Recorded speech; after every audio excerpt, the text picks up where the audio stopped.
Okay, so you said actually a lot of important points that I was taking notes on. Let me see if we can go back for a moment and encapsulate some of them.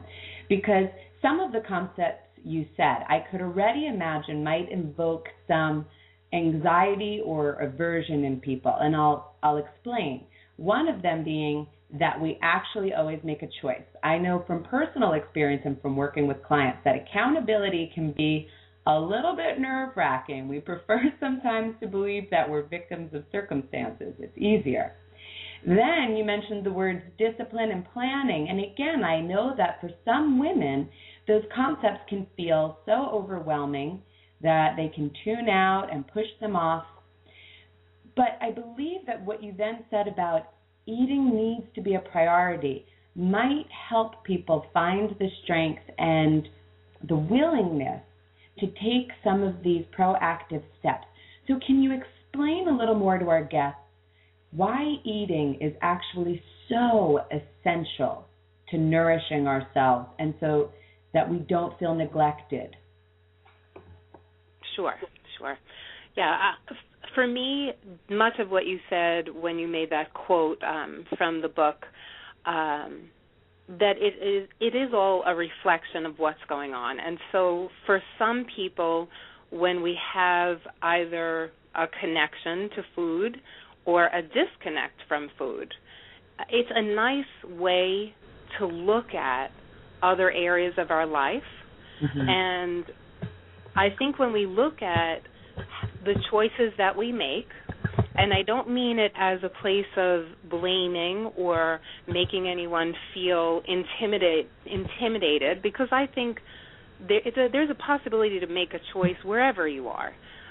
So if you're at a barbecue and you feel overwhelmed and how am I going to make a choice and I can't be held responsible for this, I'm at someone's house and I don't really have a way of controlling this.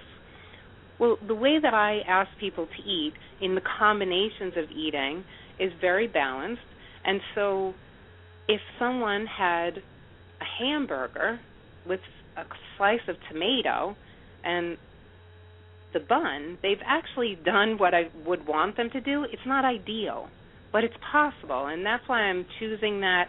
And especially you would think a hamburger with tomato and bread. I mean, these aren't really health foods, but it is a way of empowering yourself, that what I'm asking you to do is really possible at all given times.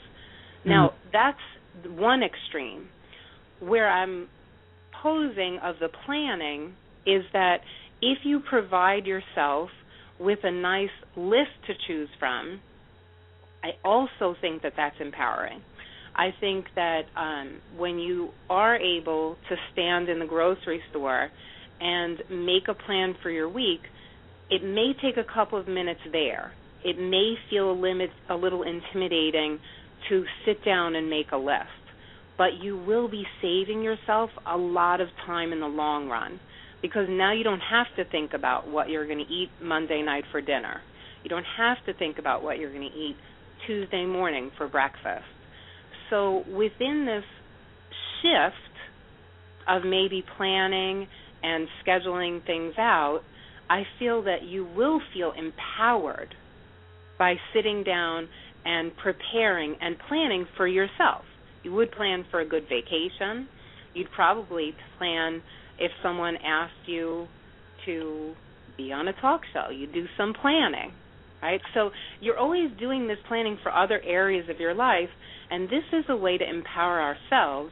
I'm going to sit down and make a plan for me in this week, and how can this make me feel not only that you're taking care of yourself, but then let's go the step further of why is food important in our life? Why does this need to be a priority? When you are not providing your body with proper nutrients, and let's say you are making these choices that are quick and last minute, very often they're processed, and very often they contain sugar. Mm-hmm. Now, with that, now we start to get the body into a downward spiral, because as we're eating too much sugar, as it's digested, will start to pull, and I'm just going to go into a little bit of detail of what happens in the body. Sugar is going to pull some of the liquid out of your bowel for it to be digested. Now we're going to start to go into a cycle of constipation. We find that when the bowel is toxic, this can very highly affect someone's mind. So if we can all make a connection to when we're eating poorly, what is your mental state? And very often you start to feel bad about yourself. You've made these poor choices. So now we're starting to spiral into a mental spin of no longer feeding ourselves with healthy thoughts, with nourishment. So it's not only stopping there where I just chose to eat a Snickers bar and that's what I'm choosing. Now we have the repercussions of what happens next. And over time of doing this, the sugar, like I said, in the toxic bowel affecting the mind, and then we're too overwhelmed and consumed with this whole cycle of negative thinking that now we're too tired to make a plan for the next meal, and the next meal becomes sugar and processed foods, and it just continues on. So the overwhelming thought of making a plan or taking the responsibility for I need to make these food choices, for me in the long run, is worth it and has been worth it for me personally.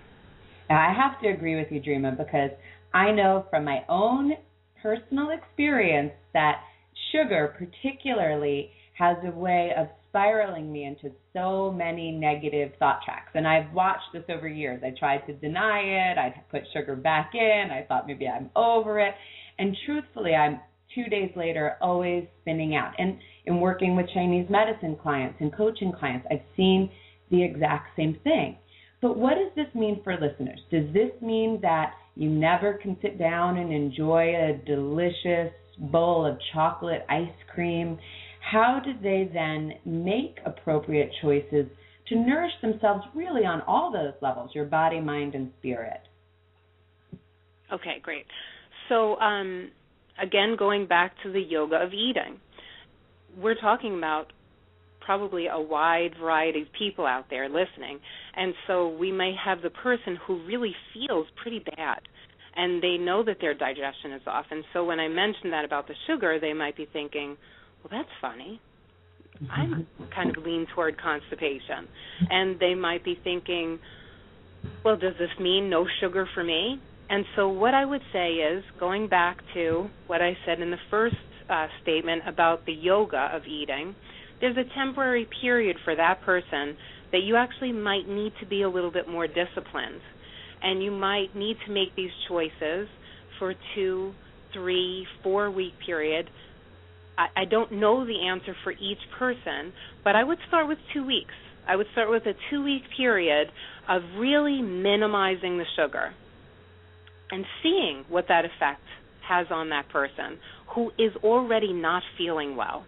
So the person who's not feeling well might want to make that 2-week commitment to themselves to test it out, take the sugar out, and see how they feel, and start to go from there. From my personal experience, knowing the benefits of what I felt like when I took the sugar out of my diet for that 2-week period, I've never returned.